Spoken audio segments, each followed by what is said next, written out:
selamat datang di Podcast with An. Ini adalah podcast perdana gue. Dan emang sih, podcast pertama ini adalah untuk memenuhi tugas. Tapi tenang aja, semoga podcast ini gak akan ngebosenin.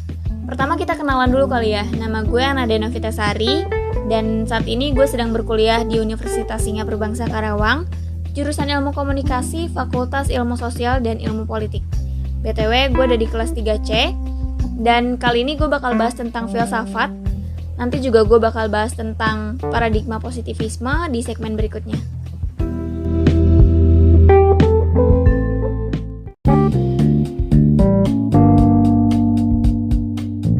Kita masuk ke segmen pertama. Kita bakal bahas dulu nih bareng-bareng apa itu filsafat dan buat apa kita belajar filsafat. Filsafat secara bahasa berasal dari bahasa Yunani, dari kata philos yang berarti cinta dan sophia yang berarti kebijaksanaan atau kebenaran.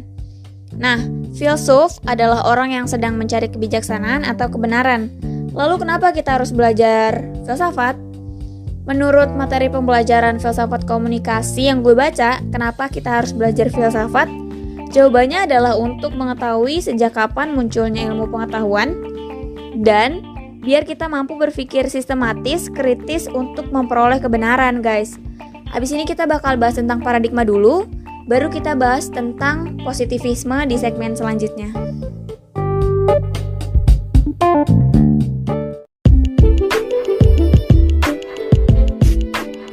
Nah, setelah kita udah bahas apa itu filsafat dan buat apa kita belajar filsafat, kita akan bahas bareng-bareng nih biar kita sama-sama ngerti, biar kita sama-sama paham apa itu paradigma.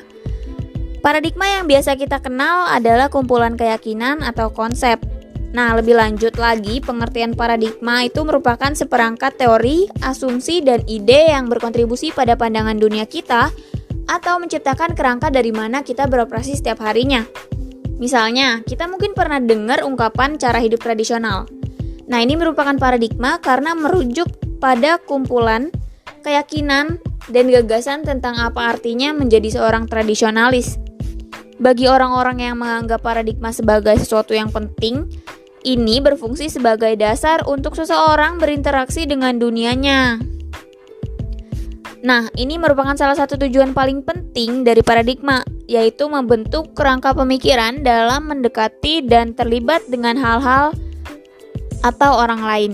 Habis ini kita bakal bahas bareng-bareng lagi apa itu paradigma.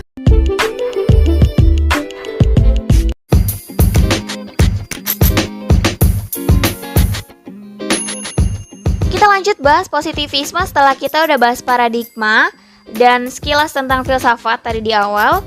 Positivisme adalah aliran dari filsafat yang menyatakan bahwa ilmu alam sebagai satu-satunya sumber pengetahuan yang benar dan menolak aktivitas yang berkenan dengan metafisik.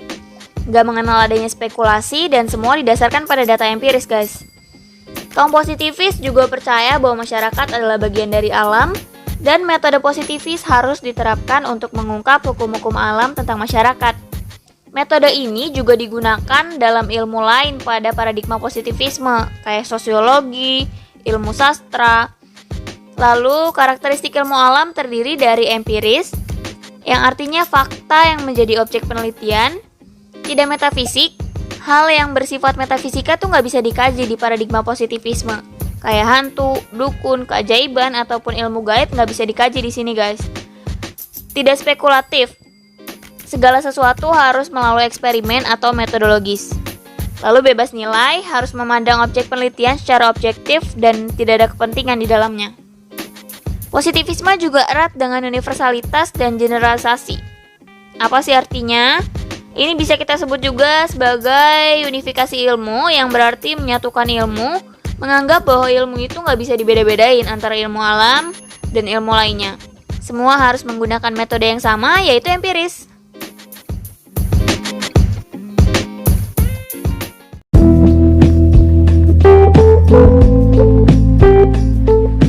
Komunikasi organisasi.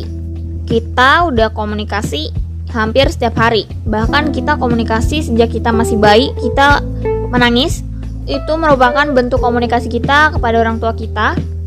Dan secara umum, komunikasi merupakan penyampaian pesan antara komunikator dan komunikan Begitupun sebaliknya.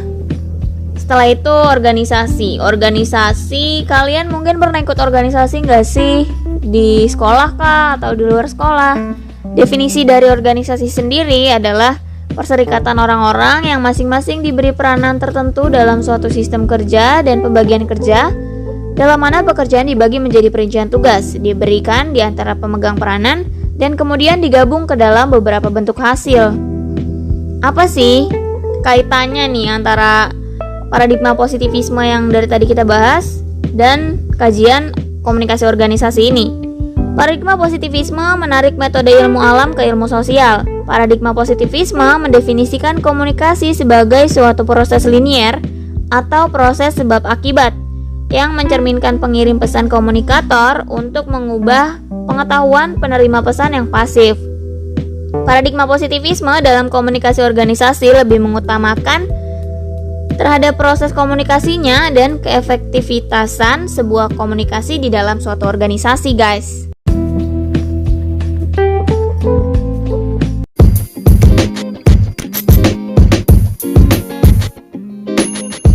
Akhirnya kita udah sampai di ujung pembahasan yang udah dibahas bareng-bareng tadi. Semoga apa yang udah dibahas bisa berguna buat kalian, entah kapan ataupun di masa yang akan datang mungkin. Mohon maaf banget nih kalau masih banyak kekurangan di sini. Dan kalau gue salah, kalian bisa kasih tahu di komentar atau bisa direct message gue. Karena di sini gue masih belajar dan kita sama-sama belajar. Terima kasih udah dengerin. Bye.